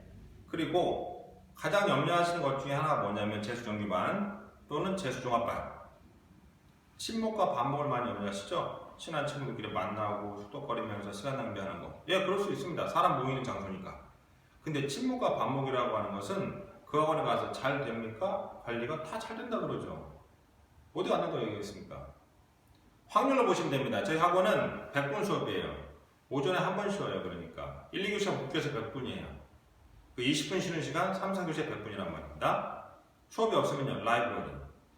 그러니까 학생들이 이동하는 동선 자체가 일반 학원보다 3분의 1밖에 안 돼요. 즉 스쳐 지나가서 만날 수 있는 그 시간도 3분의 1밖에 안 된다는 거죠. 두 번째, 자습할 때 자기 책상, 자기 의자 계속 하루 종일 공부하는 그런 학원이 아닙니다. 라이브러리라고는 자기 지정석이 있어요. 일단 흩어지는 거예요. 그리고 라이브러리에서 떠드는 놈이 어디 있습니까? 아무도 안 떠듭니다. 왜요? 환자 취급받거든요. 조용합니다. 쉬는 시간만 이동하는 거고, 그 쉬는 시간 이동 동선도 짧다는 거죠. 횟수가 적다는 거고요. 그러다 보니까 자연스럽게 친목, 반목의 확률은 내려갈 수밖에 없습니다. 하루 종일 같은 교실에서 수업 듣고 남녀 같이 있고 거기서 속속속 얘기하고 쉬는 시간 50분마다 한 번씩 있고 어떻게 비교합니까? 비교가 안 돼요. 그렇게 시스템적으로 이해하시면 돼요. 그러니까 누구의 얘기가 아니라 확률적으로 가능성이 희박하다라고 하는 것은 험있는 거 아닙니까? 그렇게 판단하시면 좋겠습니다. 라이브러리까지 살펴봤습니다. 자, 그 다음 재수정관 프로그램 볼게요. 재수정관 프로그램은 크게 두 종류인데요. 첫 번째, 필수선택 수업. 원장님 제가 지정한 수업입니다. 자유선택 수업 16T, 표준이 16T고요. 더 들을 수 있습니다. 수강료 다 안 받습니다. 20타임, 30타임 들을 수 있으면 다 들으세요. 담임과 말씀 나누시고요. 방치하지 않겠다 말씀드리지 않습니까? 필요하면 더 들을 수 있습니다. 총 시수는 학생마다 다 다릅니다. 그래서 두 번째는 마스터반 코스라고 하는 수학 위주의 프로그램이 별도로 있습니다. 왜냐? 수학을 잘 못하고 수능을 마무리한 친구들이 워낙 많아요. 작년도 재작년 보면은 수학만 유독 약한데 이게 정규화 프로그램에 안 맞는 거예요. 속도가. 그래서 4시간씩 앞에 있는 것보다는 2배수로 해서 4시간씩 배정합니다. 물론 자율선택 수업 이쪽에서도 미적분이라고 하는 게 2시간짜리가 있고 4시간짜리가 있어요. 그러니까 많은 시간이 필요한 학생들의 경우에는 4시간짜리 수업도 있고요. 2시간짜리도 있단 말입니다. 마스터반은 수학이 약한 친구라도 재수반에 무리 없이 안착할 수 있도록 만든 프로그램이고 입학할 때 저희가 이건 지정하게 될 거예요. 그것은 저희 가이드라인에 잘 따라주시면 될 것 같고 저 수학을 아예 안 듣는데 어떻게 합니까? 그럴 수 있지 않습니까? 수학 안 듣는 친구들 예체능 준비하거나 아예 수학을 처음 뺀 친구도 있지 않습니까? 그럼 이 수업 대신에 이쪽 과목을 더 들으면 되는 거예요. 그러니까 그게 자연스럽게 가능하다는 거죠. 예체능만 별도로 없습니다. 여기는 지정석 자기 자리에서 수업 필요한 경우 들어가고 필요 없으면 빠지면 되니까. 그렇게 해서 재수정규반 그리고 수학 마스터반까지 시수 일주일간 받는 수업 시간 안내 드렸습니다. 자, 수업은 이제 자율선택 수업입니다. 굉장히 많아요. 수학만 17개고 난이도별로 다 배정됩니다. 그리고 나중에 수업 공개될 때는 강사까지 같이 공개됩니다. 그리고 국어 11개고요. 영어가 6개. 한국사도 수업 가능하다고 말씀드렸고 논술은 별도 특강으로 개설됩니다. 그래서 총 저희가 수업의 개수는 시즌 1에 52강좌입니다. 고르기 어렵죠? 너무 많이 깔려있으면 고르기 어렵습니다. 그래서 저희가 각종 자료를 확인한다는 거예요. 그리고 그것도 부족하니까 담임이 같이 설계를 도와준다는 겁니다. 독학체 수업은 아닙니다. 여러분들이 가장 최적화된 학습 프로그램 설계해 드릴 거니까 믿고 맡기시고 대입 성공하시기를 기원합니다. 여러분들의 성공을 확신합니다. 자, 그 다음 볼 내용 의치서반 점수 해당되는 친구들만 보실 게 아니고요. 의치서반은 제가 와서 직접 만든 반이에요. 의대나 서울대를 반드시 보내겠다는 집념으로 만든 프로그램입니다. 많은 혜택 받을 수 있고요. 좋은 자료 많이 준비했습니다. 저는 의치서반 아닌데요. 예, 월반 가능합니다. 일정 수준의 기준을 맞추시게 되면 3월, 4월 넘어갈 때 월반할 수도 있습니다. 의치서반 프로그램 핵심적인 거 살펴보겠습니다. 자, 위클리 하이퍼라 그래서 데일리 컨텐츠 매일매일 보는 자료입니다. 의치서반은 고정 배정됩니다. 나머지 학생들은 배정되지 않아요. 단 특정 학생 의치서반은 아니나 그 근처까지 온 친구라 그러면 신청할 수 있습니다. 그래서 의치서반은 지정이 되고 나머지 학생은 선택을 합니다. 국어, 수학, 영어, 탐구 1년 내내 공부합니다. 매일매일 분량, 소화 가능한 분량 저희가 드릴 겁니다. 그 다음에 킬러 시리즈 중에서 일반 학생들과 다르게 의치서반은 메디컬 시리즈를 별도로 추가로 공부하셔야 됩니다. 공부할 거 많습니다. 왜요? 의치서반 아닙니까? 더 하셔야죠. 그래서 일반 학생보다 더 많은 컨텐츠를 제공받고 소화하셔야 됩니다. 그 다음 오다원인 분석 시스템 의치서반은 수학만 하는 건 아니고 국어, 탐구까지 저희가 추적 시스템이 있어요. 어떤 시험을 치르고 나서 왜 틀렸고 이유가 뭐고 라고 하는 부분에 대해서 누적하는 시스템이에요. 그리고 그 부분에 대한 유사문항 가이드 다 제공할 겁니다. 그렇기 때문에 이 프로그램은 나의 이력을 추적해 가면서 메워주는 AI 알고리즘을 이해하시면 됩니다. 그래서 의치서반의 경우에는 오다원인 분석 시스템 제공해 드립니다. 만점 프로젝트 요 질문이 많아서 잘 말씀드릴게요. 재수부에 존재하지 않은 프로그램입니다. 어떤 학원도 이거 없습니다. 다른 청소학원도 없습니다. 제가 만들었어요. 왜요? 100점 만들어 드리려고요. 의대를 가거나 서울대 갈 때 필수 요건은 과목별 100점입니다. 표준 점수가 확 벌어지거든요. 하나 틀린 친구와 만점 친구는. 그런데 이게 아무리 좋은 강사를 아무리 좋은 자료를 드려도 100점이 안 나오더라는 겁니다. 그래서 만든 프로그램입니다. 1대1 도제식 과외 수업 만들었습니다. 국어의 경우 조건이 있어요. 의치서 반이어야 하고 100분위가 92% 이상이어야 합니다. 두 조건을 충족해야 선택할 수 있는 선택 수업입니다. 수업이 더 받지 않아요. 1대1 도제식 수업은 대치동 일부 구간에서 진행되고 수백만 원 받습니다. 이게. 그러면서 제가 도입했던 이유는 정말 100점 만들고 싶어서 그래요. 그 고생인데 100점이 안 나오니까. 자, 국어의 경우에는 1단계 4주 동안 100점 솔루션 가이드 빠른 속도로 제공할 겁니다. 그 다음에 할 일은 시험 치르고 60분간 문학, 독서, 공통과목이죠. 시험 치르고 나서 저희가 답을 주지 않습니다. 답을 안 줘요. 그리고 다시 한번 보게 합니다. 정답의 근거, 오답의 이유 다 적어내야 됩니다. 그리고 선생님이 하실 역할은 무엇이냐? 정답의 근거와 오답의 이유를 적다 보면 1번 지식이 부족할 수도 있고요. 2번 잘못했네? 왜 그랬을까요? 이걸 잡아내는 것이 사고방식의 오류를 잡는 거예요. 선생님이 도와주실 겁니다. 지식이 부족하다는 것은 본인의 주관적 의견 아닙니까? 선생님이 필터링 해드릴 거예요. 정말 부족한 게 맞다. 뭘 공부해야 된다. 아니다. 이건 네가 부족한 게 아니고 착각하고 있는 거다. 다 알려드릴 거예요. 사고방식의 오류, 실수다. 다 잡아드릴 거예요. 실수 아닙니다. 개인 고유의 오류 패턴이 있습니다. 그 부분 잡아드릴 거고요. 그 다음에는 화작이나 언어 매체를 포함한 80분 모의고사 치르고 동일한 방식으로 피드백까지 진행됩니다. 각각이 10주예요. 2단계, 3단계가 각각 10주. 5개월 동안 이거 연습하는 거예요. 왜요? 100점 받으려고요. 마지막에 뭐 하느냐? 난이도별로 막 바꿀 겁니다. 학생들이 왜 100점이 안 나오냐면 지식이 들어가는 데 있어서 정말 중요한 거는 어떤 환경에서 그 지식을 습득했냐는 거예요. 그러니까 기출문제를 워낙 많이 본 친구들은 기출문제 배열이라는 이 환경 안에서 100점은 나올 수 있어요. 근데 이 기출문제의 난이도별과 바꾼 형태로 가면 기억이 잘 안 나요. 뻔히 아는데 기억이 안 난다는 말입니다. 그래서 여러 가지 형태의 상황을 제공해 드리는 거예요. 무작위 난이도 배열을 통해서 어떤 환경에서도 100이 나올 수 있는 그런 훈련 마지막에 진행합니다. 다음 수학입니다. 수학의 경우에는 처음부터 뭘 보냐?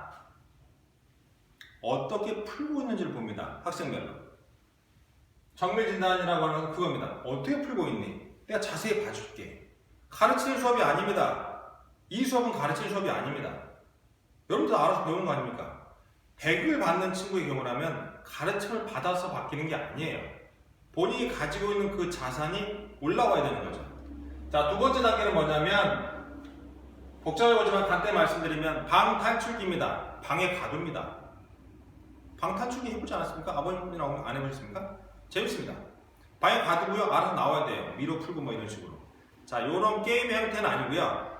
방에 가두고 시간을 얼마를 쓰던지 풀면 나오는 거예요. 어떤 친구 30분에 나와요. 어떤 친구 2시간 동안 못 나와요. 4시간도 걸립니다. 들어가기 전에 그래서 물 마시면 안 됩니다. 아시죠? 이걸 왜 하느냐? 마찬가지입니다. 수능이라고 하는 각종 문제집의 기출풀이 방식에 갇혀버려요, 학생들이.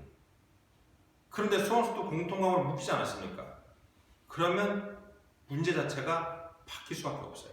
그래서 각종의 문제를 저희가 어렵게 만들어서 물론 풀 수 있습니다. 시간이 걸릴 뿐이죠. 그 다음에 학생끼리 토론식 수업을 열어드릴 거예요. 즉 의치서반은 그룹 스터디가 있어요. 토론식 수업이 왜 좋냐? 선생님이 주입하는 지식보다 공감대를 형성하는 학생들이 감정이 개입된 상태에서 낮은 단계에서 내 눈높이에 맞춘 학생들의 그 지식이 오히려 더 큰 도움이 될 때가 많습니다. 토론식 수업 진행할 거고요. 선생님이 하실 역할은 그 과정에서 오류 잡아드리고 어떻게 공부할지 대한 팁을 제시합니다. 이거 10주 하고요. 그 다음에는 시간을 걸어둔 타임어택이에요. 이거는 무제한의 시간이 아니고 정해진 시간을 드릴 겁니다. 이 시간 안에 무조건 풀어라라고 시간을 정해드려요. 그러면 학생들이 희한한 건 시간을 충분히 주면 풀어도 시간이 걸리면 이상하게 풀어요. 그 고유의 패턴이 다 달라요, 학생마다. 그거 잡는 게 100점 차박이. 마지막에 난이도 배열을 바꿔서 무한반복 연습하는 파이널 단계입니다. 여기까지 하시고 수학 100점, 국어 100점, 수학 100점 다 받고 의대 갑시다. 서울대 갑시다. 저는 많은 자원을 투입하고 있습니다. 여러분 같이 동참하시고 원하는 목표에 이르기를 희망합니다. 자, 장학과 관련된 부분 말씀드릴게요. 입학이나 재원장학이 있습니다. 홈페이지 보시면 되겠지만 들어올 때 장학 기준 맞추면 장학 드릴 거고요. 그 다음에 재원장학 모의고사 잘 보면 장학금 또 드립니다. 그리고 가장 결정적인 거 진학장학금 만들어 드렸습니다. 최대 1년 등록금, 입학금 다 지원해 드리겠습니다. 제대로 공부해서 부모님한테 미안한 마음 들지 않고 당당하게 의대 서울대 갑시다. 알겠죠? 표준 일과표 말씀드릴게요. 아침에 들어온 시간은 일반 학원하고 비슷합니다. 7시 45분까지 들어오시고요. 밤 10시까지입니다. 토요일도 아침에 7시 45분까지 들어오고요. 셔틀버스 운행합니다. 북부 지역에 토요일까지 운행하는 학원은 저희밖에 없습니다. 그리고 토요일 밤 10시까지 공부할 수 있고 단 선택으로 열어놨으니 토요일 저녁만큼 일찍 갈 수 있습니다. 그리고 대치동식 100분 수업이라 말씀드렸죠. 일요일도 들어올 수 있고요. 일요일은 저녁 6시까지 라이브러리 개방합니다. 와서 공부하시면 되겠습니다. 표준 일과표까지 설명을 드렸고 2.5단계 플러스 알파 때는 즉 학원이 폐쇄가 돼도 라이브러리와 스터디 카페를 운영하는 저희 학원은 문제없이 등원했습니다. 12월, 1월 다 학원 나와서 공부했고 그래서 잘 관리받고 공부해 왔습니다. 혹여라도 좋지 않은 상황 벌어지더라도 집에서 비대면 안 되지 않습니까? 해봤지 않습니까? 그래서 하고 나서 공부할 수 있습니다. 지금 보고 계시는 이 모습은 우리 어릴 때 모습입니다. 그리고 이 모습은 사라진 게 아닙니다. 우리의 마음속에 여전히 들어있습니다. 부모님들이 그렇게 애지중지하고 정말 아프지만 않아도 기뻐했었고 열만 내려가도 정말 기뻐했었고 뭐 하는 게 너무 귀여워서 끌어안고 굽이고 그런 시절이 엊그제 같지 않습니까? 근데 이 아이 어디 갔습니까? 사라진 게 아닙니다. 안에 들어가 있는 거예요.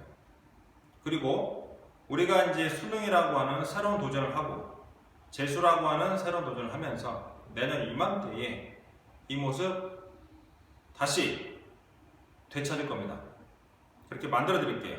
그리고 내년 이맘때에는 코로나도 종식되고 그래서 정말 즐거운 마음으로 아버님, 어머님, 우리 학생 손 잡고 편하게 여행 다닐 수 있는 그날 올 것을 확신합니다. 우리 학생들의 땀, 눈물, 노력 지금까지 고생한 모습 다 알고 있습니다. 정말 고생 많으셨습니다. 1년만 더 갑시다. 그리고 저 손 잡고 그 땀과 노력과 눈물이 여러분들의 미래를 여는 초석이 될 것을 저는 확신합니다. 그렇게 다시 한번 도전하고 청소라고 함께 파이팅 합시다. 지금까지 시청해주셔서 감사합니다. 자, 마지막으로 말씀드릴 것은 전화번호 보여드렸고요. 개학 날짜 보여드렸습니다. 필요하신 분들은 전화 주시고 간부 청소라고는 대부분의 상담을 원장이 진행합니다. 왜요? 상담할 사람이 없어서? 아닙니다. 제가 여러분들을 알고 싶어서입니다. 부모님의 얘기를 듣고 싶어서입니다. 물론 모든 분들 제가 할 수는 없습니다. 물리적인 시간 한계 있긴 하지만 대부분 제가 상담하고 입학했던 학생입니다. 원장의 진정성을 믿으시고 그런 원장에게 귀한 아이 맡겨주십시오. 귀하게 대접하고 좋은 대학 보내겠습니다. 감사합니다.